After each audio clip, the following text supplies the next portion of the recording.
3 reps. Football star Roberto Garza knows too well that diabetes can destroy vision. He watched his grandfather lose his sight to the disease. He needs help wherever he goes. He needs somebody to hold on to. He needs to be watched 24/7 now.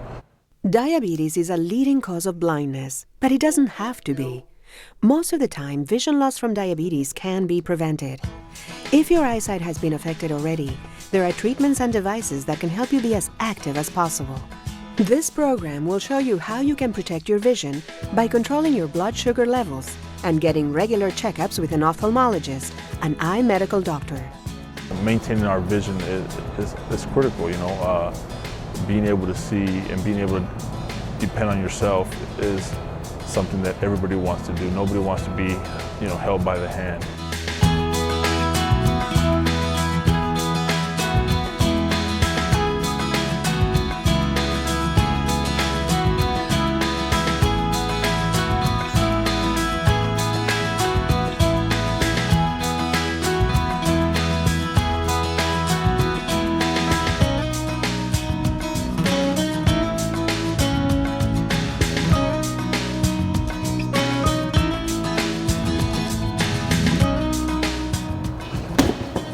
Roberto Garza is helping to raise awareness about the need to protect eye health, particularly for people with diabetes.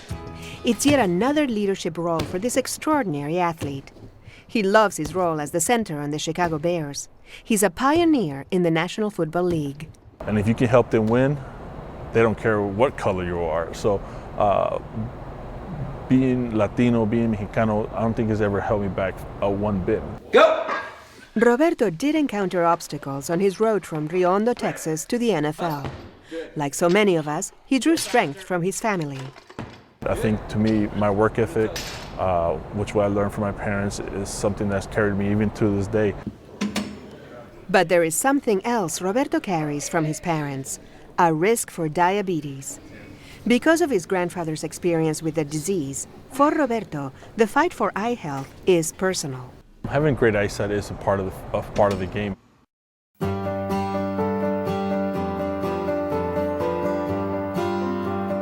When I was told I had diabetes, I was shocked. I was totally shocked.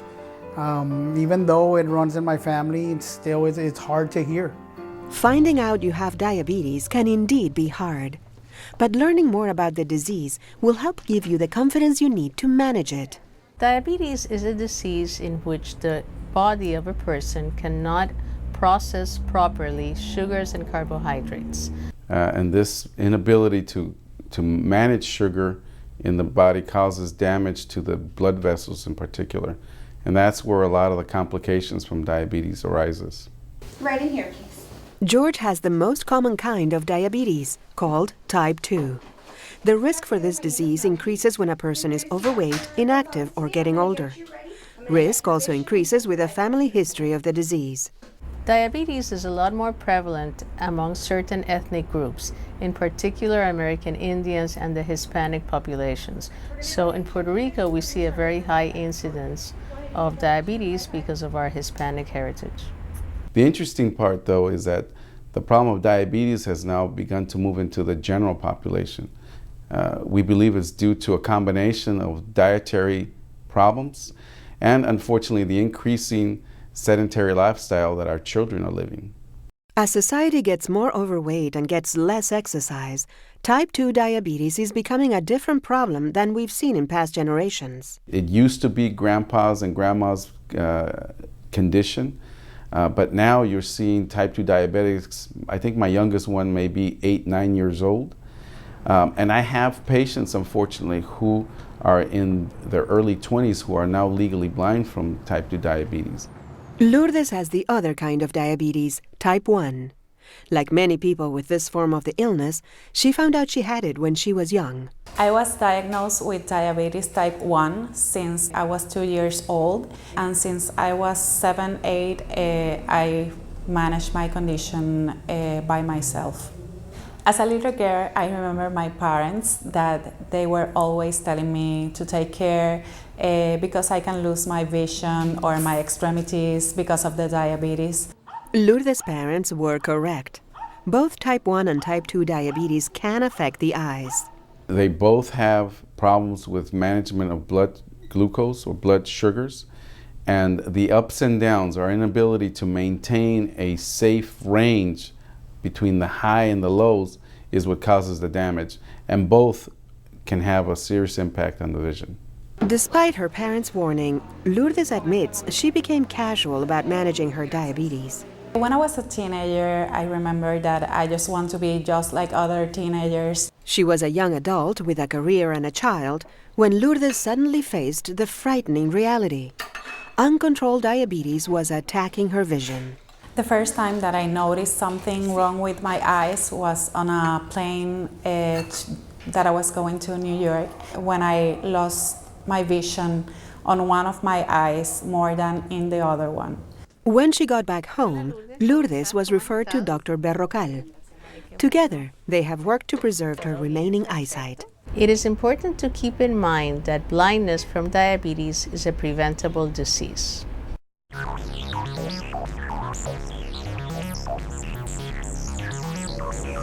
To understand how diabetes might affect your vision, you need to know a little bit about how the eye works. This front part here is the cornea. Light normally comes in from the front through here, comes in through the pupil, and is focused by the lens to the back of the eye here. And then the image then lands on the surface of the retina called the macula, and then it comes from the macula onto the optic nerve and is registered in the brain. Diabetes affects the blood vessels that give circulation to the retina. These vessels get damaged. Diabetic retinopathy is the general term for the different kinds of retina problems caused by diabetes. One is diabetic macular edema, in which fluid accumulates in the cells and they get damaged and the person can lose vision. The other is that it can close off the circulation completely by damaging blood vessels further, and then abnormal blood vessels would form and bleeding and retinal detachments can occur, and this can lead to total blindness if not treated.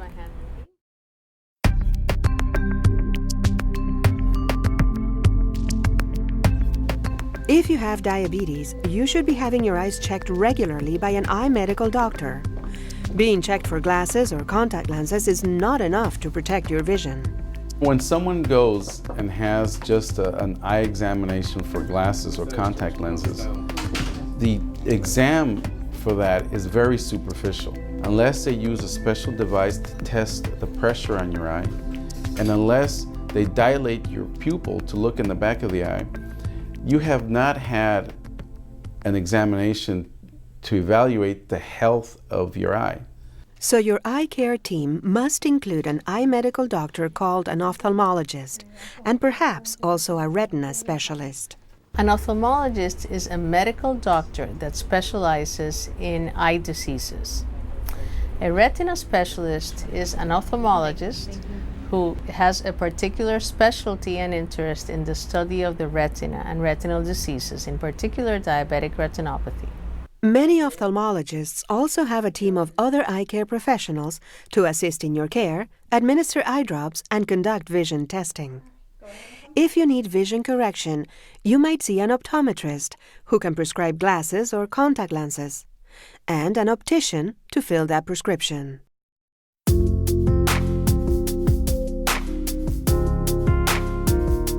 Diabetic retinopathy is often painless and without noticeable symptoms in its early stages. Even if symptoms do develop, they can be subtle, so slight that we might ignore them or blame them on fatigue. It can be something as simple as just a little blurring, or if the retina swells significantly in the middle, what happens now is that you begin to see things a little wavy. So telephone poles would not be nice and straight. They'd be wavy with one eye and straight with the other eye, and that obviously should be an alarm for you to go and make sure you have something done or evaluated. George was having trouble with his vision, but he only had it checked after a wild ride home from work. That particular night, it took me almost an hour to get home because of the cars that were coming towards me. The lights were so bright, I needed to pull over each and every time. As soon as I got home, after an hour of driving, I told my wife something was wrong with my vision, that we needed to see a doctor in the morning, and that's what we did. In addition to scheduling regular exams with an ophthalmologist, contact your doctor sooner if you experience blurry vision, floating spots, or straight lines that look bent or warped. These could be symptoms of eye damage.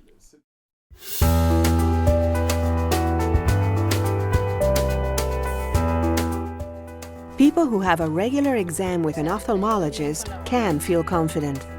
If there are problems developing with their vision, they will be detected. In fact, only an ophthalmologist can perform the type of examination that will reveal problems with the retina. The gold standard for an exam in a diabetic eye to detect damage from diabetic retinopathy is the dilated eye exam. Okay, now we're going to go ahead and dilate your eye. A dilated eye exam is very, very important because it is the only way to fully examine a retina in a diabetic patient. What we do is we instill drops in the eyes so that the pupil dilates. Once we dilate the pupil, we can now look at the structures in the back, which is the retina. This is the area where we tend to see the complications associated with diabetes. Okay, George, let me take a quick look at your eye here. When George had his dilated eye exam, it revealed not only retinopathy, it revealed his diabetes. Though the disease runs in his family, he confessed to his ophthalmologist that he had not had a checkup for a long time.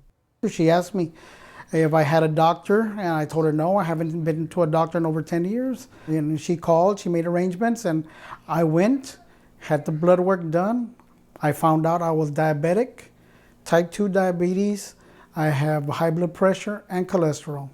It's not an uncommon occurrence for patients to come in experiencing different symptoms and have us diagnose diabetes at the time of the visit. The dilated eye exam gives us a very unique view into the overall health of the individual.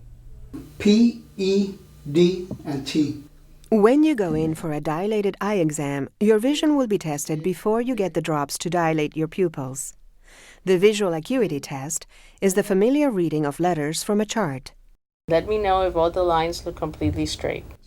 Another test checks for distortion in your vision by having you look at a graph of evenly spaced lines, called an Amsler grid. In addition to the dilated eye exam, your doctor might also use technology designed to detect damage, called fluorescein angiography or ocular coherence tomography.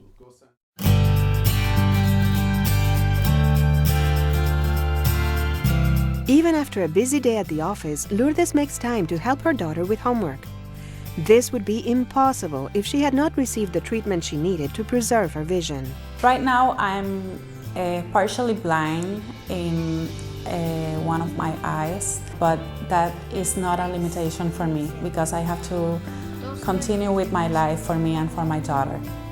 Miguel was already a grandfather by the time he started having vision problems. He has been managing diabetes for more than 30 years, and for most of that time, he avoided more serious complications.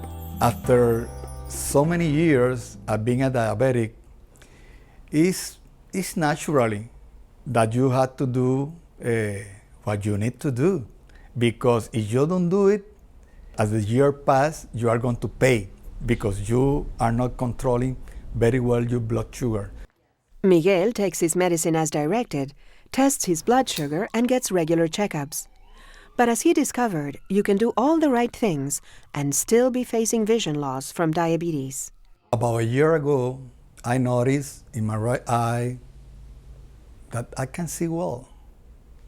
So I went for everything. I checked, and my ophthalmology see a lot of liquid inside my macula. I was a little bit scared because I know that one of the secondary effects of the diabetes is blindness.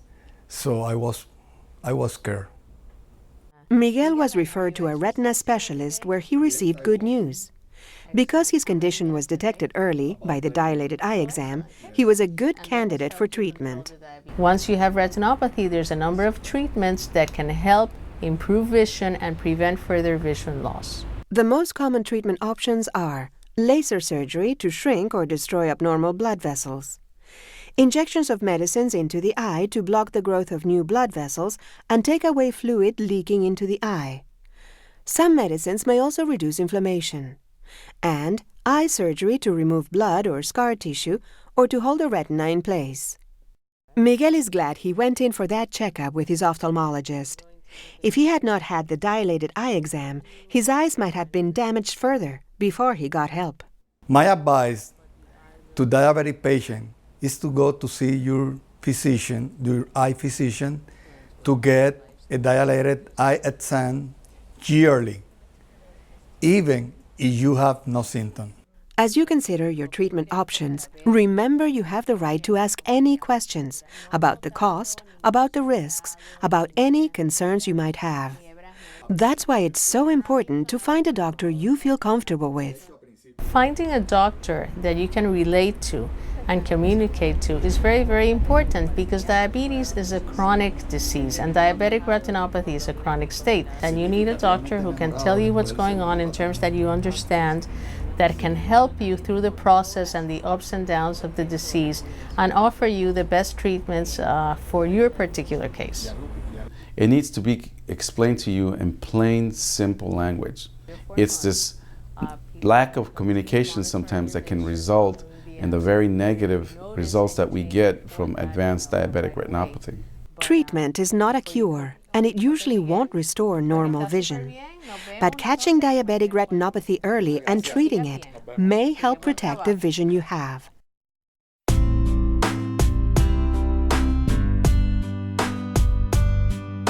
Once a person is diagnosed with diabetic retinopathy, the most important thing is for them to get good control of their diabetes. Either it can control them or the patients can control the diabetes.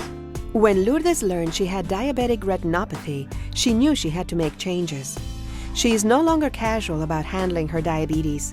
She checks her blood sugar level regularly and makes sure she gives herself enough insulin, the medicine that helps keep her blood sugar level steady. Since my incident with my eyes, I am wearing now an insulin pump. I'm on a better diet and I'm doing some exercises, more than in the past.